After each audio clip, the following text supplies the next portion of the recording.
Alright guys, J Motors TV. So nandito tayo ngayon sa Acacia Hotel, Muntinlupa para ma-witness natin yung bagong ilalabas na version na unit ni Honda Motorcycle Philippines. So ito yung sinasabi nilang game changer upgrade.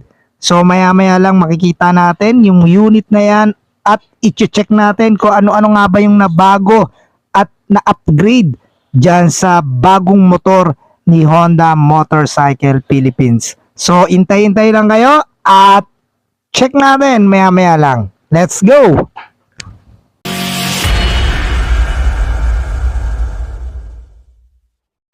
So guys, eto na nga, tuluyan na ipinakita ni Honda Motorcycle yung kanilang game changer upgrade. So walang iba kundi ang Honda Click 125. So guys, dalawang klase ito, no? Isang standard version at isang smart version. So dito muna tayo sa standard.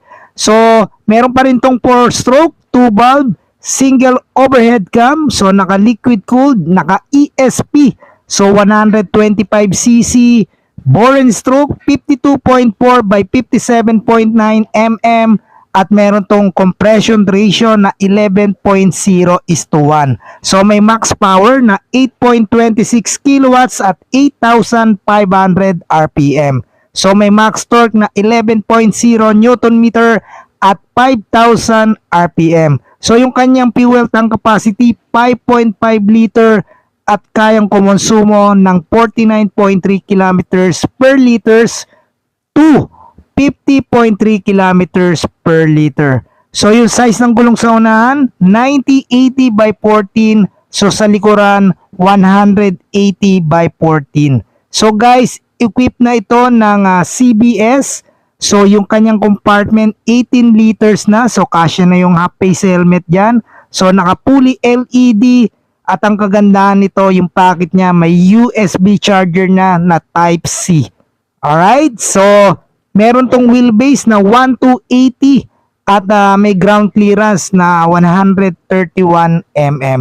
So guys, tatlong kulay ang inilabas ni Honda. Meron tayong white and glossy black and gray.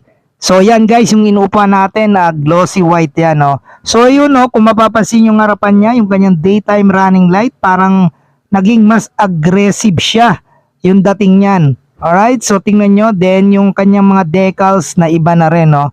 Yung kanyang turning signal, ayan, yung daytime running light niya iba na. At saka yung kanyang tail light, napaka-sport.